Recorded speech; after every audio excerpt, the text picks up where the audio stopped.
fans. I'm delighted to say that half of talkSPORT's Chuckle Brothers joins us now. Morning, Jamie. How are we, Jamie? How are you this morning, Jamie?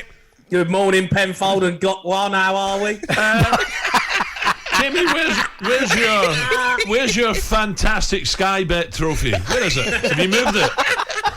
Hey, Gabby, I can't wait to work for an actual Premier League football player that's actually scored some goals in the Premier League instead of these. I'm glad you're looking forward to Gabby isn't. By the way, Al, remember the other day on Monday we had him on the show and he's telling everybody, yes, there's some groundbreaking news coming. Yeah. Stay tuned, some groundbreaking. I thought he'd invented some life-saving cancer drug or something. I mean, rather than tell us, talkSPORT's version of the Crankies are holding the show.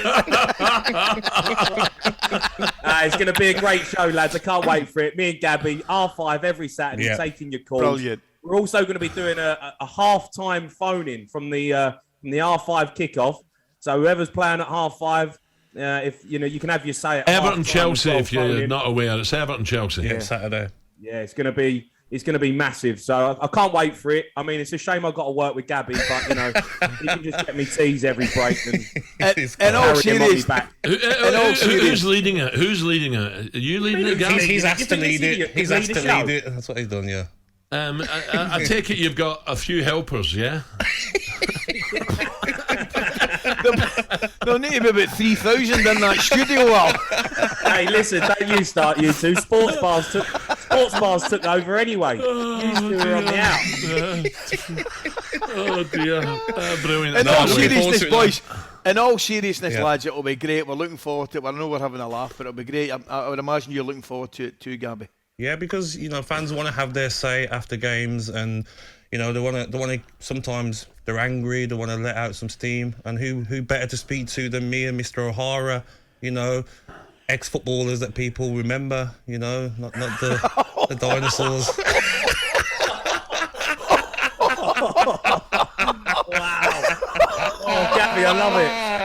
Gabby. Oh dear. I tell you what. I think I'm getting any for that. I'm meant to go out Saturday night. I'm cancelling. I'm listening to this. I can't sure wait for that was you aimed two. at.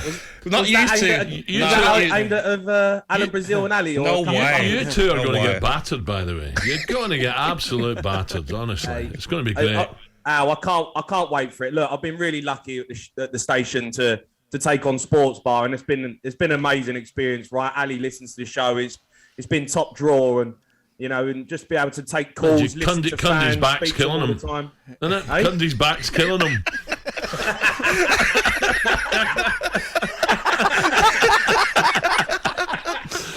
Right, on loan, Forest keeper Dean Henderson has launched an astonishing attack on Man United, accusing them of breaking promises and describing the recent handling of his career as criminal. The 25-year-old spoke exclusively to talkSPORT's Faker Others yesterday, and Henderson, he did not hold back. To be quite honest with you, it's probably been the toughest 12 months of my career. It's been tough, it's been hard, and I'm so happy I've got out at the other end of it now, and I'm so excited to be here and ready to go. Obviously we know what's been going on at Manchester United.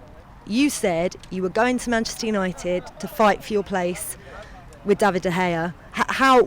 What happened? What were the conversations that you had? The conversation I had coming out of that Euro squad was, you're coming back here to be the number one goalkeeper, and I got COVID, come back, so I should have still been the number one. But then unfortunately no one followed through with anything they told me. It was frustrating as well, because I turned so many good loans down last summer for that reason, and they wouldn't let me go. So it was frustrating, and to sit there and waste 12 months it's criminal really at my age. I was fuming, but I worked hard off the pitch and on the training pitch to keep improving day in, day out. So I'm really excited to be back here, and looking forward to the season with Forest. There you go. No holds barred there. Danny Mills was very angry, Jamie. He said, "What is he talking about? How did you view some of Dean's views there? How did you take it?" Yeah, I mean, it seems pretty shocking. He's obviously got his back up that he's gone back in and he's thinking he's going to be involved, but he's not. But come on, let's be honest. David De Gea, I thought, was superb last season for Man United. He is the number one keeper. He's one of the best keepers in the world. And, Dean Henderson's got to accept that he's always just going to be a bit part player when when De Gea's there. But he said broken promises as well, which means I think they've said to him, "You're going to be my number one."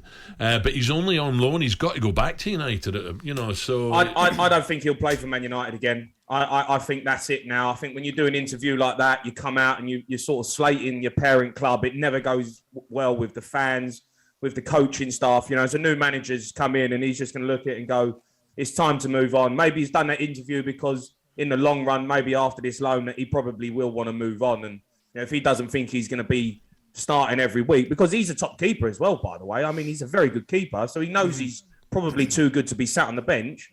But it's Manchester United.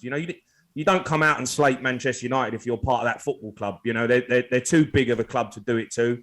And let's be honest, the only way that Dean Henderson's going to go from Man United is down. So I think he should have probably kept his mouth shut. But sometimes players say things in the heat of the moment when they're angry. We've all done it, and he'll probably live to regret that moment.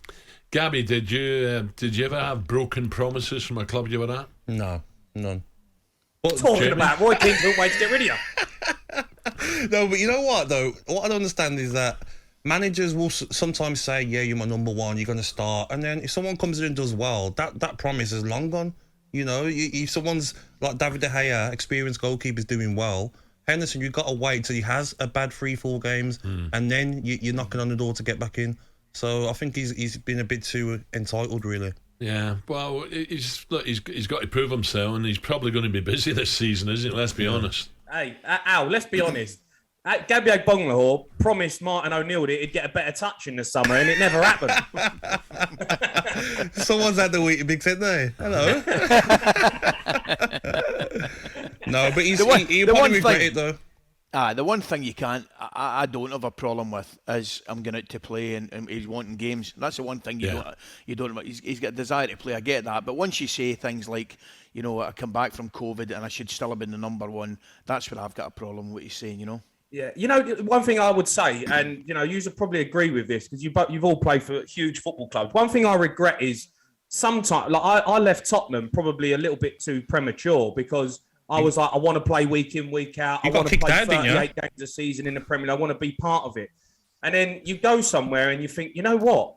Playing for a huge football club, even though you might not be involved week in, week out, the stature of being at like a Tottenham and Man United or, an Arsenal or Liverpool. But it's not enjoyable, Jamie, if you're not playing but if you're playing 1 in 3, and you're playing 1 in 4, and you're still part of the squad and you're involved in it. Sometimes you look back and go, you know what? I'm part of something special here and I've let it go just because I want to play week in, week out. And then it ends up kind of filtering away. And once you step down, and you'll know this, once you step down out of a huge football club, it's very hard to get back up to the top. Mm-hmm. And I think he'll regret that, Dean Henderson. Would you stay at a club, Gab, if you played just 1 in 4? No, I'd want to play. I'd probably see if the manager stayed for longer than a season, but if the manager stayed longer than that, I'd want to go and play more than 1 in 4. You want to play, don't you? Yeah. But at the same time, I used to love the challenge. of somebody trying to get your jersey, and being in the team every week. It was a challenge that I enjoyed. But you got to play. You want to play football, of course you do. Jamie, you're up in Birmingham, aren't you? How did you get up there? A train or was it on time? Well, they're on time going that way. It's just the other way they're a wee bit late. You know what the most disgusting thing is, Al, right? I've took on Gabby Agbonlahor as my co-host. He lives in Birmingham. I go up there every 2 weeks. Not once has he ever said, come and stay at my house. Come for a bit of lunch. I'll take you out. Never. He's so busy taking out Lee Clayton and Sarah Collins. he won't take his co-host now.